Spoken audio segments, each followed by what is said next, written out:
All right, Wendy, according to a recent poll, most Americans agree with Katrina. The NPR PBS NewsHour Marist poll, they said 62% said that they want to keep the monuments the way they are. 27% said to remove them. What are your thoughts? We have to be mindful that polls are not necessarily predictive, but rather reflective of a current trend. But what's being lost in this entire conversation is the history from which Confederate monuments sprung from. Confederate monuments came after the South lost the war. 650,000 people died, and the Southerners were considered treasonous.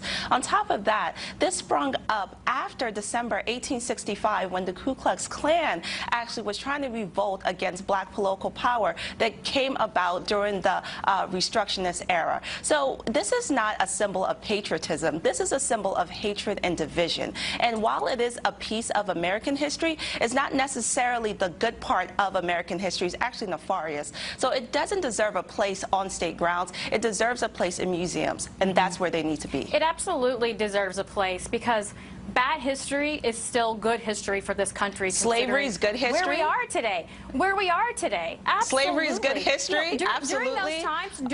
During those times, think about this for a second. Where would we be today if not for that Civil War? Where would we be without slavery?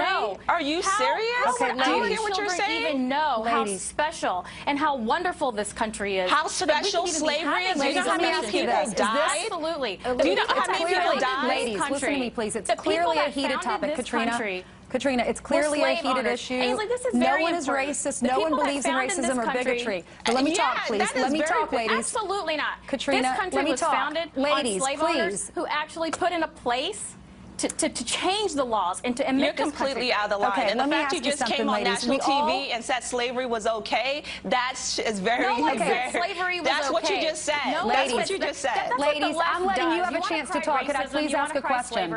Ladies, is this a winning issue? Katrina, listen to me, please. Is this a winning issue?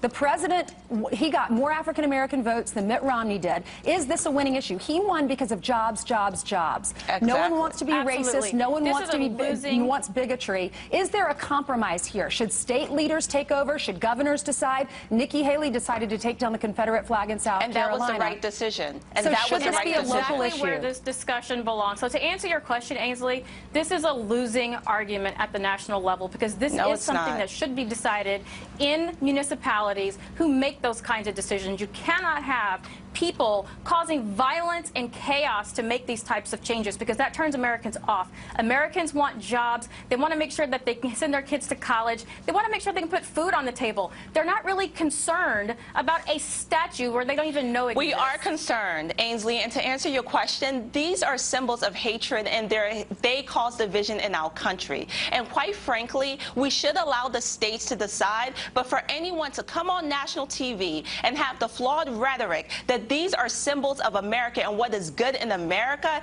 is absolutely statistically dubious. And that language right there is what causes inflammatory behavior and inflammatory actions on U.S. soil. Right. So we have to be mindful and responsible. Some people just respect our culture, and some people don't believe in violence to change things. Thank you, ladies, for being on with us. Slavery is violence. Thank you both.